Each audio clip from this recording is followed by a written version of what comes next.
The TARDIS is forced to land in space, where it is ensnared in a cobweb trap. After escaping, the TARDIS lands in the London Underground. Robot Yeti, a mysterious mist, and a deadly fungus have attacked London. The Doctor, Jamie, and Victoria team up with a troop of soldiers, which includes their old friend Professor Travers, to defeat the Yeti and the great intelligence which controls them. The story has a creepy atmosphere.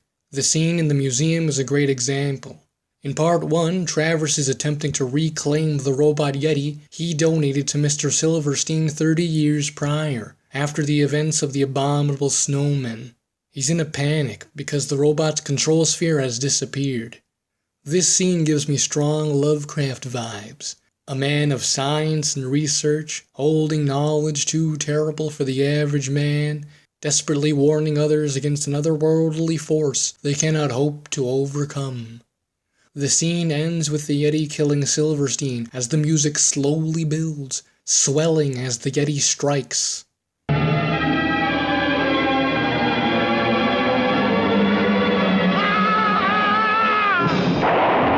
The music, the Yeti's roar, and the sound of the strike deliver an impactful moment. This scene also introduces the man's spectacular overacting. I'm not a thief. Swindler! Stubborn old goat! I'd say it's one of the story's highlights. However, it does detract from the tone. It's difficult to become invested in the atmosphere when I'm too busy laughing. Another great example is the scene where the Doctor explains what the intelligence is to the Colonel and Captain Knight. The scene's eerie atmosphere is mainly due to the Doctor's acting, the angle he's shot from, and the music that plays throughout. Perhaps the best way to describe it is a sort of formless, shapeless thing, floating about in space like a cloud of mist, only with a mind and will. What's it after? What's it want? I wish I knew. This helps emphasize the mystique of the intelligence, as simply discussing it changes the mood.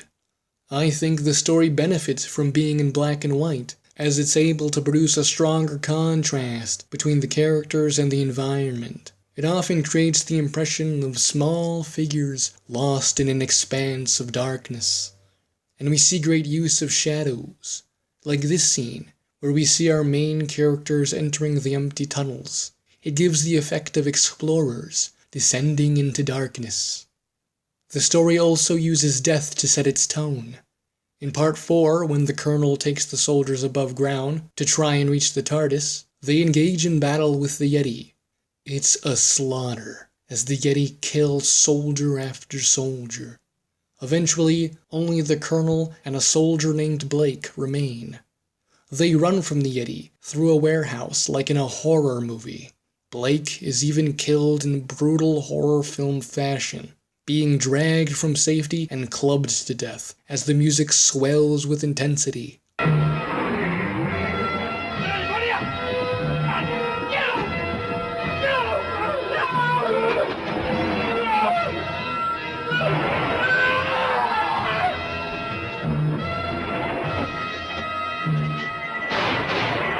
The Colonel is the only survivor, and the normally stoic man is driven to hopelessness. The only distracting element is that the Yeti don't look as intimidating in broad daylight. Their waddle is more obvious, and there's no darkness to obscure their imperfections. Speaking of death, as all of this is happening, Captain Knight has also escorted the Doctor above ground. As the Doctor is searching for necessary parts, two Yeti enter, and a brutal scene commences. Knight shoots ineffective bullets at them, while the Doctor uselessly pounds on one's back. Knight is driven to throwing random objects at them, in a desperate attempt to preserve his life. He is killed, and the Yeti turn as the Doctor yells in terror. They freeze, and are called away. The Doctor stands to look upon Knight's lifeless corpse, lying unnaturally. This scene is chilling. The Yeti come across as savage beasts that, while possessing guns, have opted to beat their enemies to death. Captain Knight, a major character up until now, is killed mercilessly. It's a cold reminder of the dangers that surround them. I like the design of the Yeti. They have large, eerie, glowing eyes and dark fur that sometimes blends them into the shadows. They often look like lumbering, silhouetted monsters with unblinking eyes that shine through the dark. What detracts from this effect is the way they waddle around. They look oddly inefficient. The effect of the TARDIS in space and of the cobwebs surrounding it are good, especially for the time. So good, in fact, that it's used twice, the second time in reverse. I like the effect of the web over the explosives. Its glow blinks on and off, giving the effect of pulsating contained energy. Some of the effects are inconsistent, which I found distracting. This shot of the Yeti being reactivated is clearly a dissolve into a completely different costume. In Part 3, the Doctor and Travers mentioned that the Yeti have been redesigned and upgraded, but I don't think this is supposed to be that. And even if it is, that still isn't made clear by the effect, and it's still jarring. The fungus also changes, sometimes looking like foam, and other times looking like webs and bubble wrap. The only truly bad prop is the large glass pyramid the Doctor sits in. It's shockingly flimsy, giving the impression of plastic more than glass. There's no weight to it. Most of the characters are a lot of fun. I love the overacting of Professor Travers. But I've done it, Anne. I have reactivated the control unit. Oh, Father, this is wonderful news. Is it? Yes, I suppose it would be. Except for one thing. What? The sphere. It's gone. It's disappeared. As well as his blunt and gruff attitude. Who are you? Knight. Never heard of you. Who? Captain Knight. Okay, Corporal. Travers proves to have a natural chemistry with our main characters, so that I, having never seen the abominable snowmen, believe they share a history. We see it in Part 2, when Travers and Anne go to question Jamie and Victoria about their knowledge of the Yeti. At first, Travers' gruff and blunt attitude and Jamie's strong confidence lead to an argument. Victoria then recognizes Travers from the abominable snowmen, and when she points this out, Jamie and Travers come to the same realization. I love the look on Victoria's face when she recognizes him. She's so happy to see a familiar face that I can't help being happy with her. They all talk like old friends, and upon recognizing them, Travers trusts them completely and immediately. Another moment like this is in Part 3, when they're at the Colonel's briefing. Travers and the Doctor start talking about how the Yeti have been upgraded. I could feel the camaraderie and the friendship between them, and how they excitedly talked about the subject. I laughed a lot at the cowardly Evans. He likes to remind you, a lot, that Driver, only I'm a patrolman. Driver, I am. Driver, I am. I shouldn't be down here at all, really. Driver, I am, see? What I am really is a driver, Driver, that's what I am. I shouldn't be down here at all, really. he's an idiot, the kind that sings in the tunnels because he's nervous, practically calling the Yeti right to him, and the kind that says something like this. I may be stupid, but I'm not daft. The story has two cowards, Evans the soldier and Chorley the reporter. They are often preoccupied with finding ways to escape from the tunnels, disregarding the suffering of others in favor of preserving their own lives. In Part 6, Evans abandons Arnold, who's implored him to stay, since the lives of 4 others count on them. In Part 3, after being told about the TARDIS, Chorley locks Victoria and the Doctor in the common room, intending to take the TARDIS for himself. They both seek to escape danger, yet they use opposite tactics. Chorley tries to inflate his importance, while Evans tries to downplay his. Chorley says his report is very important, so he needs to escape. Evans says he's just a driver, so he doesn't belong down there fighting against the Yeti. Chorley is more selfish than Evans, at least at the start. He only cares about his report. In Part 1, he interviews Captain Knight about the death of Colonel Pemberton, and while Knight is saddened by the man's death, Chorley only smiles at the quotability of Knight's statements. In Part 2, HQ is contacted by Holborn Station, which is being attacked. While they listen over the phone, Chorley records it and then says, Great stuff. Knight just listened to the sounds of his comrades dying, and Chorley only grins at getting material for his report. You can see the disgust in Knight's face. This obsession with his report borders on comedic, when you have him shoving a microphone into Victoria's face and literally pulling her out of the way to interview the doctor. This story is the first appearance of Brigadier Alistair Gordon Lethbridge Stewart, although here he's Colonel Alistair Gordon Lethbridge Stewart. He's a no-nonsense and meticulous character. He gets to the point and doesn't waste time on informalities. When the Colonel first arrives at HQ, Knight is about to ask for authorization when the Colonel beats him to it, presenting his papers. He then says, Glad to see you don't take things at face value. He has his papers ready and is glad, rather than annoyed, by this security procedure. He expects even himself to adhere to the rules and is happy to do so if it indicates a competent operation. There's one bit of inconsistency with his character. In Part 4, after being told that there's a traitor amongst them, the Colonel does nothing to uncover this double agent. As far as meta reasons go, it's probably so that the Colonel remains a suspect to the audience. I can't think of an in-universe reason for this lack of action. It actually contradicts everything we've learned about the Colonel. He's smart, no nonsense, and meticulous. He wouldn't stand idle while someone within their ranks plots their ruin. Victoria is the one character that doesn't contribute as much. Aside from leading the Doctor and Colonel to HQ and telling Chorley about the TARDIS, she affects nothing. Some of her actions seem pointless.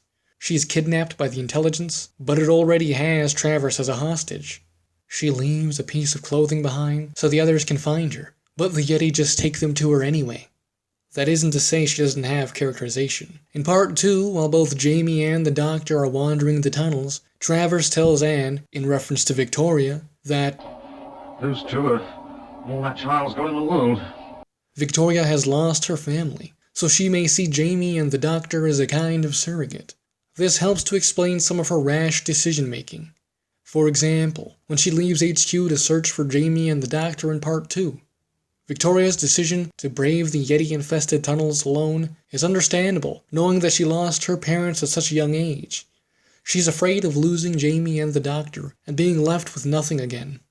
Of course, her decision isn't smart, and she shouldn't have gone alone. Yet at the time, Victoria believed that everyone else suspected the Doctor of controlling the Yeti, so she didn't think she could trust them.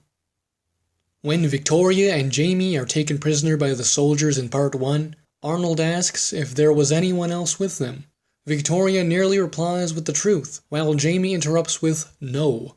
This single moment says a lot about both characters. Victoria is naive. Her initial reaction was to tell him the truth, even though the soldiers are strangers with unknown intentions.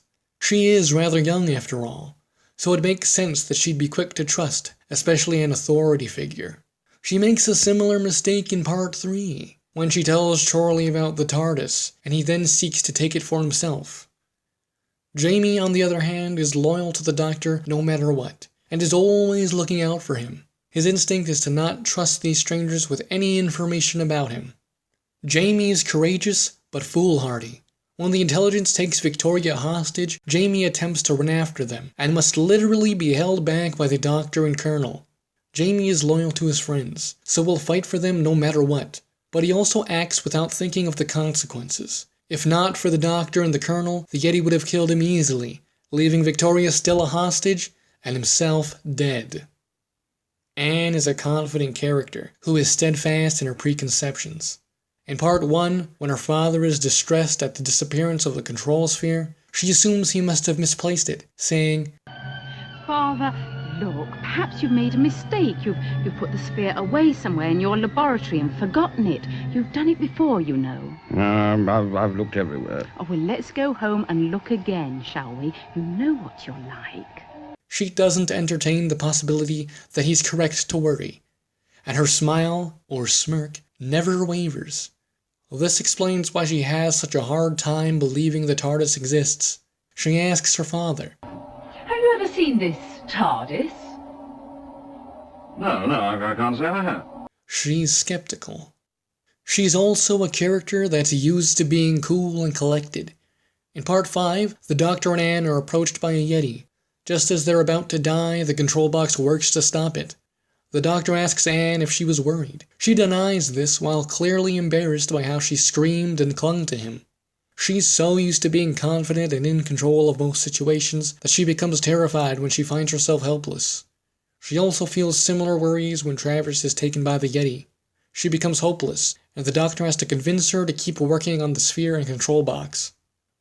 I'd like to talk about the relationship between Captain Knight and Anne. In Part 1, when Anne sets up a blast recorder, Knight insists upon helping her when he isn't obligated to. He's a captain after all. Afterwards, we get this interaction. What's a girl like you doing in a job like this? Well, when I was a little girl, I thought I'd like to be a scientist, so I became a scientist. Just like that? Just like that. Knight's body language and facial expressions indicate that he's flirting. And while Anne's response is arguably dismissive, she doesn't indicate any dislike for the man. Anne is often straightforward with her opinions of people, like in this scene, where she's criticizing Chorley's journalistic integrity. In short, Mr. Chorley, you are a sensation monger. You smart little red brick university. Don't say it, Mr. Chorley. I have a very quick temper and very long claws. So, her not expressing explicit dislike for Knight says something. His attempts at flirting seem to be at least tolerated. His attraction isn't just superficial either. When Arnold reports the discovery of Jamie and Victoria in the tunnel they're planning to blow up, Anne says he should ensure they were alone, for fear of killing someone in the explosion. Knight agrees. He respects her judgment. After the detonation, a soldier points out that there's no reading on the blast recorder. He claims it isn't working, and Knight says he must be wrong, since Anne personally set it up. He trusts her abilities. Anne is aware of his attraction. In Part 4, the Doctor wants Knight to escort him above ground to get some parts. Knight refuses to make such a dangerous trip, but changes his mind when Anne asks him nicely. It's terribly important. Please. It'll only take 5 minutes. All right. Can't get my gear. The Doctor even says, Well done, Travers. implying that they both know of Anne's special influence over Knight. Even with all of these scenes building up their relationship, we get no reaction from Anne to Captain Knight's death in Part 4. I was disappointed. Out of all the characters, she had the strongest relationship with him. He obviously respected her, trusted her, and liked her. And while she may not have reciprocated such feelings, I would expect her to feel something for his death. She doesn't express anything in body language or dialogue. Those scenes building their relationship and displaying their chemistry seem pointless in retrospect. The second Doctor is great, with plenty of comedic moments to spare. Hold tight.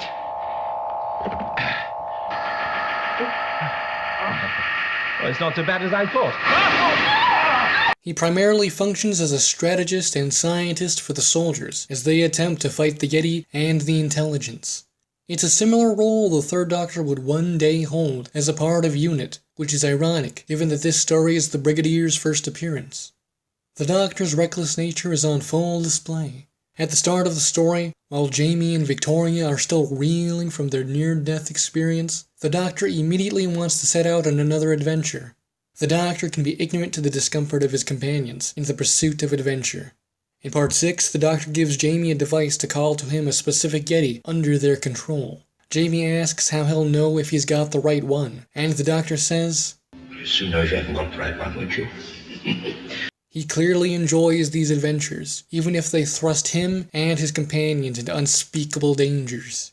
This trait of his explains his lifestyle, never settling in one place or time, always throwing himself into peril.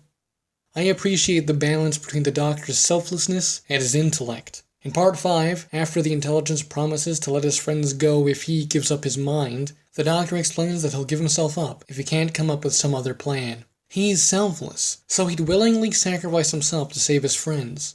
But he isn't naive. He knows the intelligence likely won't keep its promise, so he'll only surrender if he has no choice.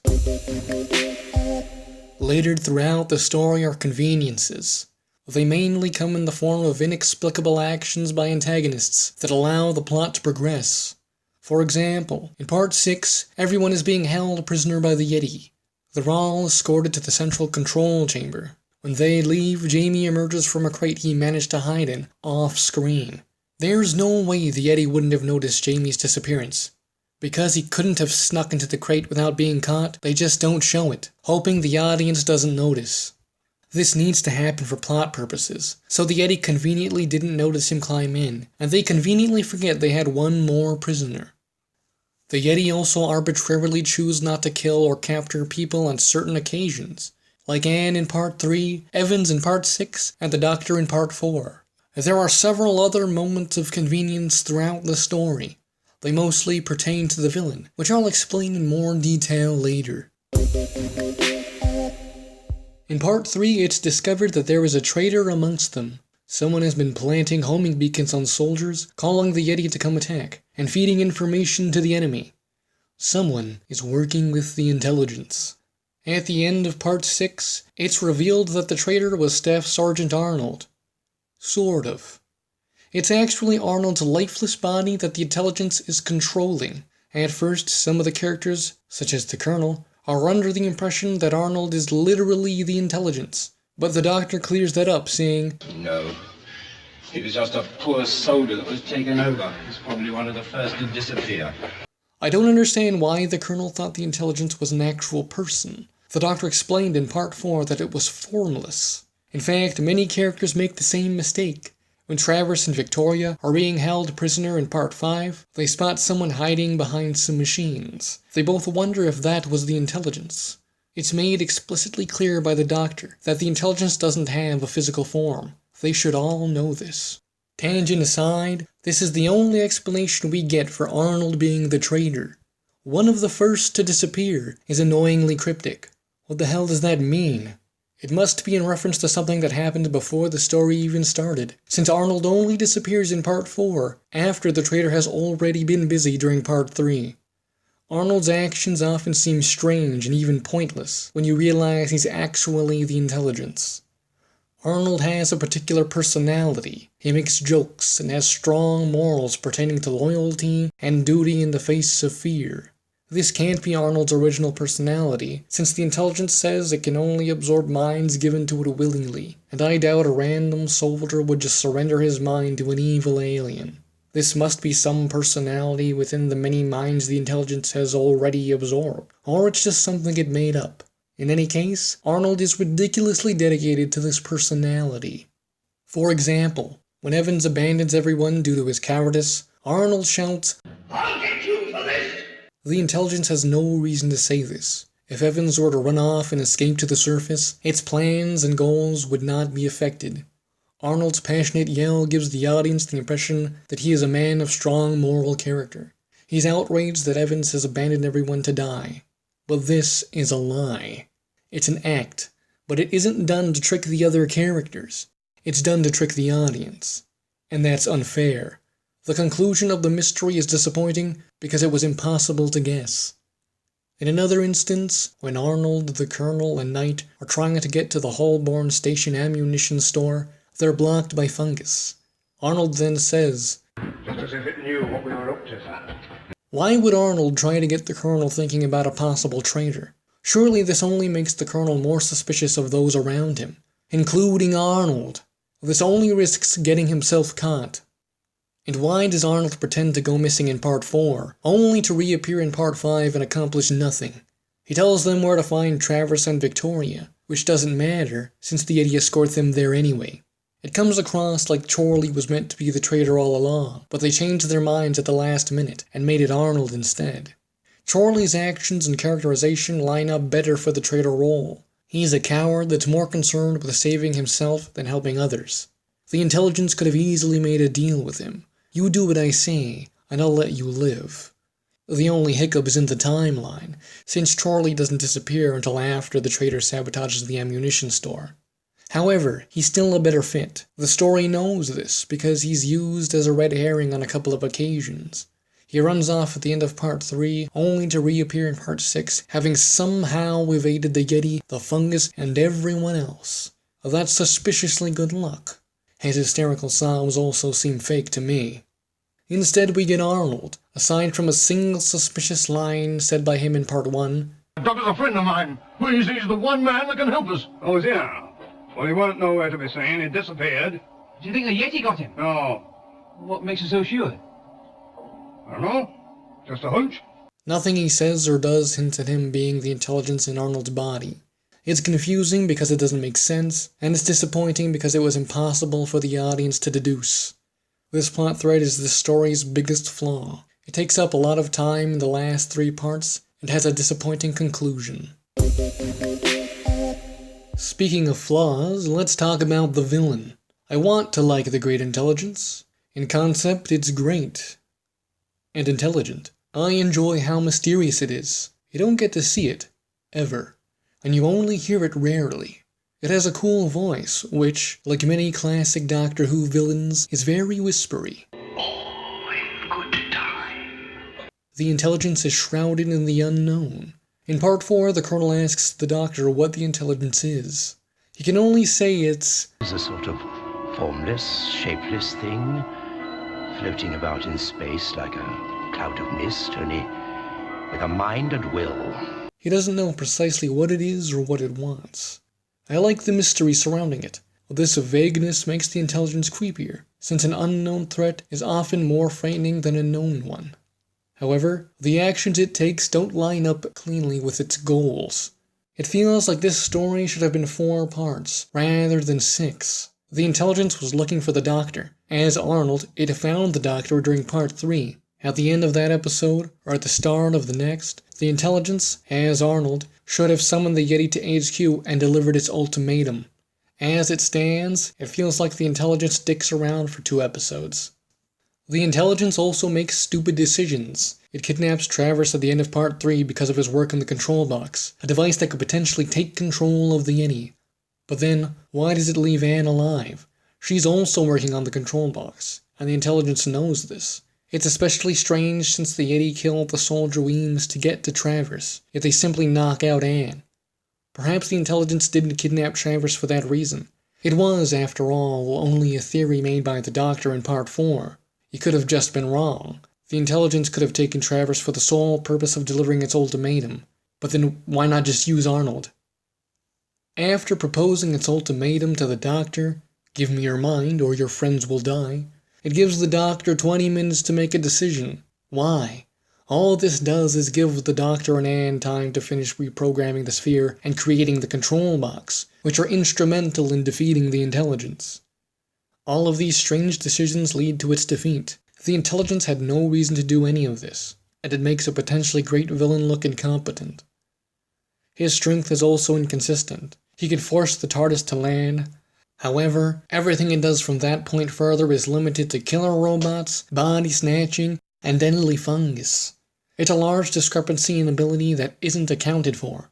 And while the mystery of the character lends to its creepiness, the lack of information muddles up the stakes. For example, how much can the intelligence see? It appears the intelligence can't see through the Yeti, otherwise it could tell when the Doctor and Anne start messing with this one, and when the Doctor crosses the wires on the helmet he's given.